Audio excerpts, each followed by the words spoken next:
You didn't need to be an inside guy to see this if you knew where to look. These are usaspending.gov. I used to joke is the main difference between, or was, I think, until freedom opened up when Elon acquired X and a few institutional changes began to happen, in the government and with Congress. I guess some people have been following what's been going on in the American political landscape. So the lid's been lifted off, and some of the corruption and just incredible misspending that's been happening. There are, I think, $36 trillion in debt. This trillion just seemed to be such a ridiculously high figure. But Australia is around 1.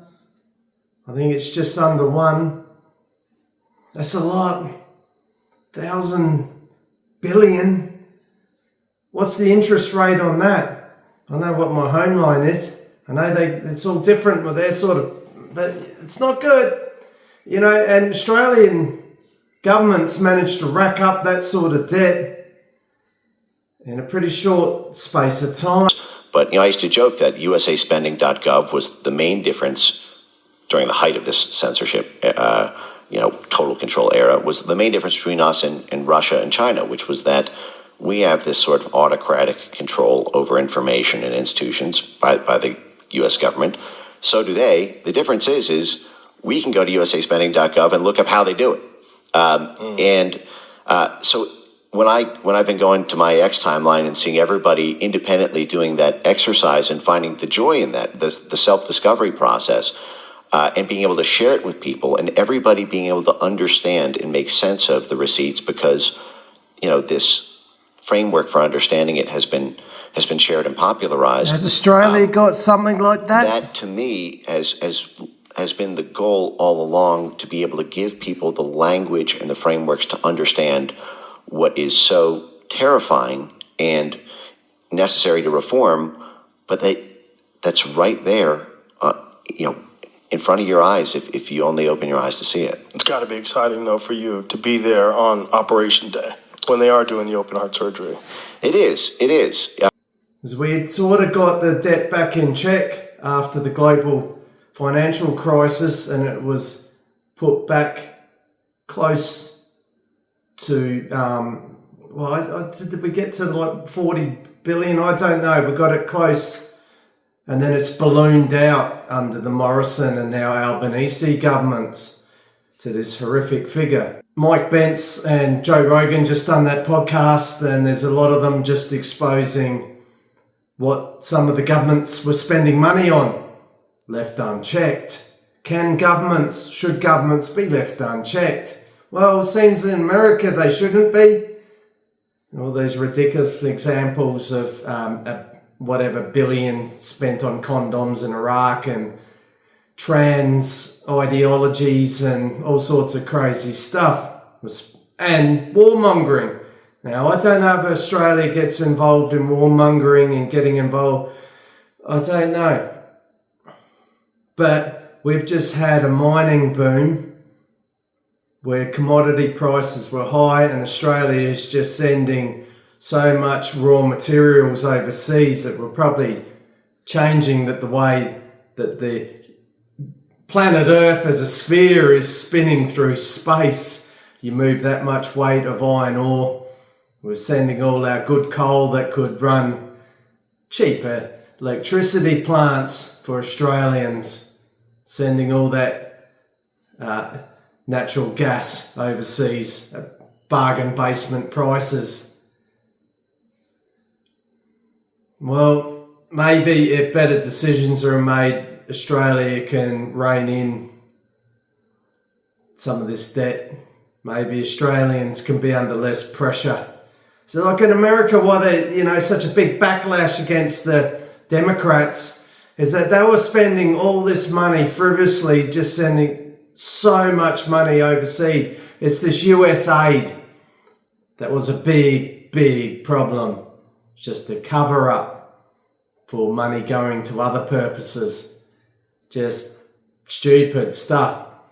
I don't know, Australia has a lot of money going out on aid as well. Well, you know, in America they had natural disasters such as the Maui fires in Hawaii, the North Carolina, Florida, all these natural ones, and the actual American people got like $700 one-off payments. So a lot of backlash. What's going on in Australia though? That's what I wonder. We've got an election that's got to be all done and dusted by May 17. So it's time to get on top of things and for Australians to get involved, work out what party they want to vote for, and give that party a mandate, such as low electricity. Now, I don't particularly like the electricity policies of the Albanese government. I have to look into it some more. I'd like to see pragmatism being involved, not ideology. No more windmills and silly stuff like that being commissioned. I'd like to see coal being utilised and a conversation on nuclear done inland, done safely. These aren't Chernobyl's plants that they're going to be putting in. These are very different. They can turn them off these days, as far as I know. Much better. You know, some of these people, these minorities that make decisions, they're the ones that think that electric vehicles are great for the environment, and they're not. They're not.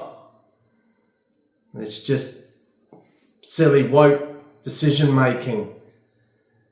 Some of the policies on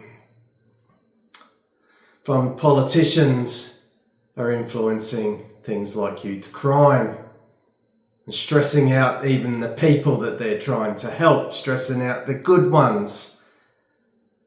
Can't even get sleep because it's being disrupted by the out of control ones. I just think Australians in general are pretty smart, don't get involved in politics, don't really particularly even support each other to become a cohesive group as and influence consumer power. But I think maybe Australians in the working class are starting to work out that if you leave these governments and other powerful companies unchecked, they don't make particularly great decisions for you. So you have to support, you have to mould together. So you ever seen that picture of all these fish come together symbolically to form a big fish chasing down a shark? That's a stupid, ridiculous analogy, but you get the point. Consumer power is not that I have any power. Great, I can whinge and moan better than most, but it's still just me. But if I am part of a group, a pack of 100,000 consumers, well, we've got some power, haven't we? How to do it? How do we do it in Australia? How do we get access for those that have got time and intelligence to the data of what's going on?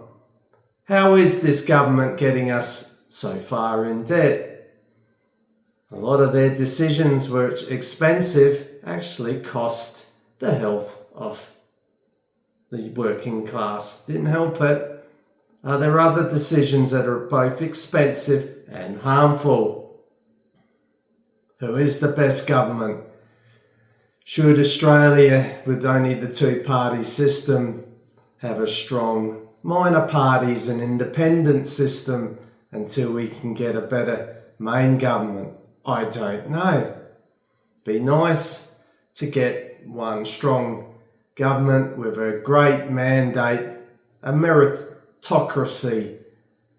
So if something's not working, such as crime, well, it's changed. The policy's changed until it works. If Australian health isn't up high enough, well, policies are changed until it's higher. If our electricity continues to be so incredibly high, and yet we've got great coal and natural gas, etc. We've got a safe environments for nuclear. Then policies need to be changed until they can get it down. This is all I'm saying. What is going on in Australia?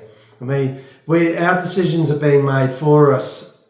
Do we align to China or America? China's been pretty aggressive. They've done it many times in the last couple of years. There's been another serious incident in the South China Sea a couple of days ago, the 11th of February.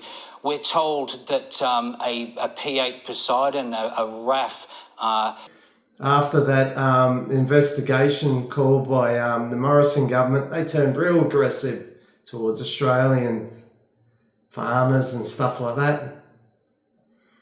I think they wound down a bit of that with the Albanese government. I'm not sure how, I'm not sure if it did happen, but they're being aggressive at the moment with the military plane dropping a flare near one of our I think it was a military plane as well, different types. Dropped the flare in a manner that was so close, 30 metres, that it could be sucked in to the air intakes like a bird strike. That's pretty aggressive. Should Australia align more with the USA? I don't know. But should we know? Leading up to this election, should Australians all of a sudden know? I think so.